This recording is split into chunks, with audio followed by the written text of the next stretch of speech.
Your throat starts to hurt on a Tuesday. By Wednesday your body aches.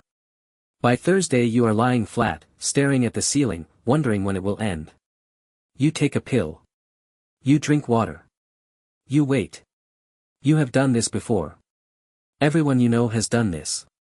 It is so ordinary you barely think about it.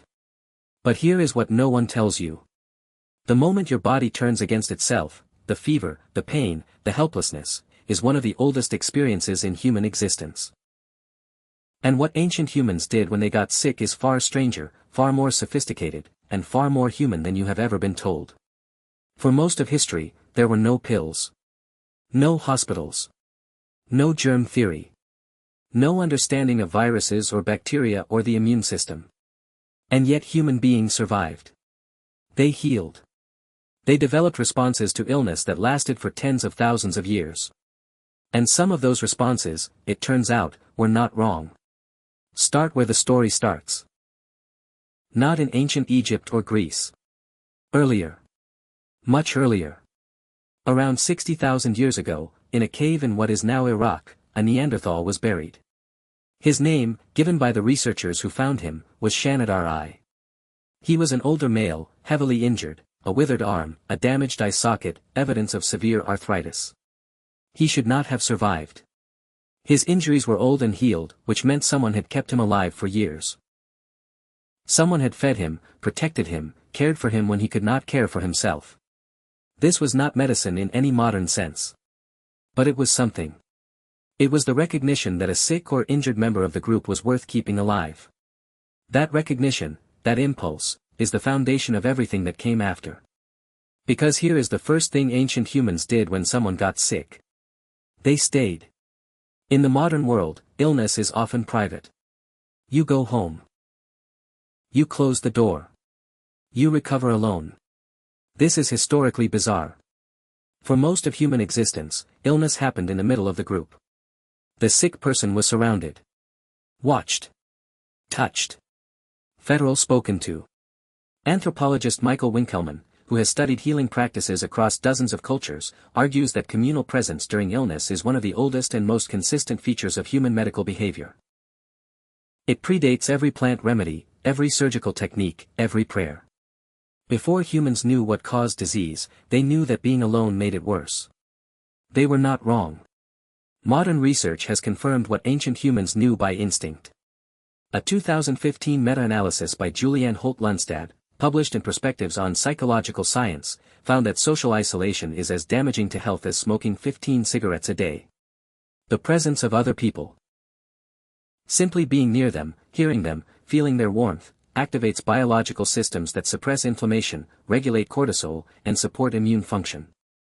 Your ancient ancestors did not know any of this. But they sat beside the sick anyway. Now move forward in time.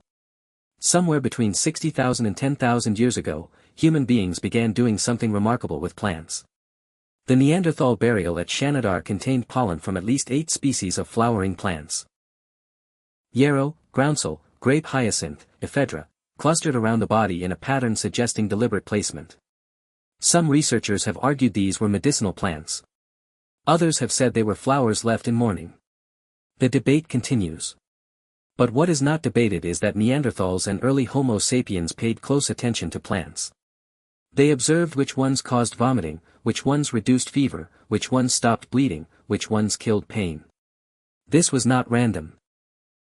This was science. Slow, observational, generational science conducted without laboratories or journals or peer review, but science nonetheless. Ethnobotanist Paul Allen Cox has spent decades documenting traditional plant medicine across cultures that had no contact with one another. He found that the same plants appear again and again in healing traditions on opposite sides of the planet.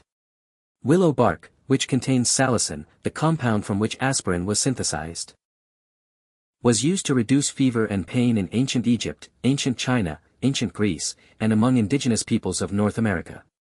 Not because anyone shared the knowledge, but because the plant works, and observant humans noticed. Your ancient ancestors were running a distributed, species-wide clinical trial that lasted thousands of years. The remedies that survived that trial were the ones that actually did something. But plant medicine was only part of the picture. And arguably not the most important part.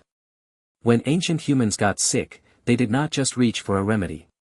They reached for meaning. This is the part that modern medicine has largely abandoned, and it may be the part that mattered most. In virtually every pre-modern culture ever studied, illness was not understood as a purely physical event. It was understood as a disruption, a break in the relationship between the person, the community, and the forces that governed the world. Getting sick meant something had gone wrong beyond the body. And healing required addressing that something. The shaman was the first doctor. Not a witch doctor in the dismissive sense, but a specialist, a person trained to navigate the boundary between the visible and invisible causes of suffering. Mircea Eliade, the historian of religion who wrote the defining study of shamanism in 1951, described the shaman's primary role as soul retrieval. The belief, found across Siberia, the Americas, Southeast Asia, and Africa, that illness occurred when part of the self became lost or stolen, and that healing required bringing it back. This sounds like superstition. But look more carefully at what the shaman actually did. The shaman sat with the sick person for hours. Sometimes days. They sang. They used rhythmic sound and movement to alter consciousness, their own and the patient's. They named the illness, gave it a story, placed it in a context that made it comprehensible. They told the sick person, "You are not alone, this is not random, there is a reason, and we are going to fight it together." Neuroscientist Andrew Newberg, who studies the brain during religious and ritual experiences, has documented the measurable physiological effects of these practices. Rhythmic chanting and drumming, central to shamanic healing across cultures. Activate the parasympathetic nervous system, reduce cortisol, and shift the brain from a threat state into a state of calm focused awareness. The sick person's body, flooded with stress hormones from illness, is biochemically shifted toward the conditions in which healing is most likely to occur. The shaman did not know about cortisol. But they knew that the sick person needed to stop fighting the illness with fear and start moving through it with something else. They built a technology to do that. And it worked. Here is something that will change how you think about ancient medicine. Ancient humans did not separate the mind from the body when they thought about illness. That separation, the idea that your physical symptoms are one thing and your thoughts and feelings are another, is a modern invention. It is also, increasingly, understood to be wrong. The field of psychoneuroimmunology, developed in the 1970s by researcher Robert Eder, has demonstrated that the immune system and the nervous system are not separate. They communicate constantly. What you think, what you feel, what you believe about your illness, all of it has measurable effects on the biological processes of healing. Placebo effects are real and they are large.